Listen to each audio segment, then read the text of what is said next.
I just walked through Times Square with a body bag. Why? Because a professor once told me this idea that Jesus' disciples snuck his dead body out of Jerusalem during Passover is like walking through Times Square with a corpse.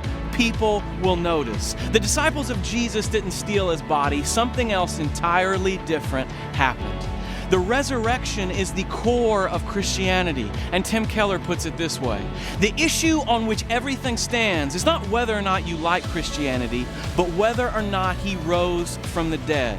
Jesus was executed on a Roman cross. He died and was buried. It's a historical fact. But then his body disappeared. So what happened? Well, I see the empty tomb.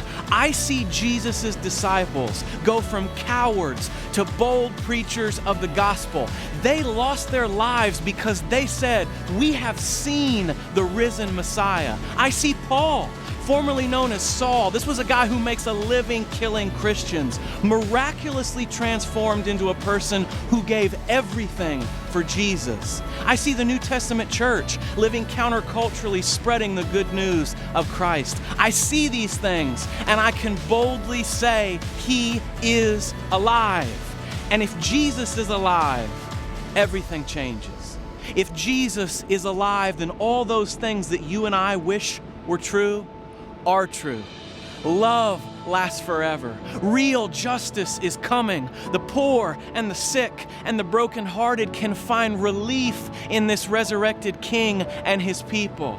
The arrogant will be crushed and the humble will be lifted up. If Jesus is alive, then everything he ever said was true, which means God took on flesh, was born, lived a sinless life, died in our place, and promises to save all who repent and follow him. Think about it. 2,000 years later, we're still talking about him. No one has had more songs sung to him. No one has had more books written about him. No one has inspired more art and poetry and architecture than Jesus. Why? Because death could not defeat him. The grave could not hold him. He is the living God, the Word who became flesh. This is the greatest news in the universe. This city needs it. Your city needs it. And every heart deserves to hear it. Jesus is alive.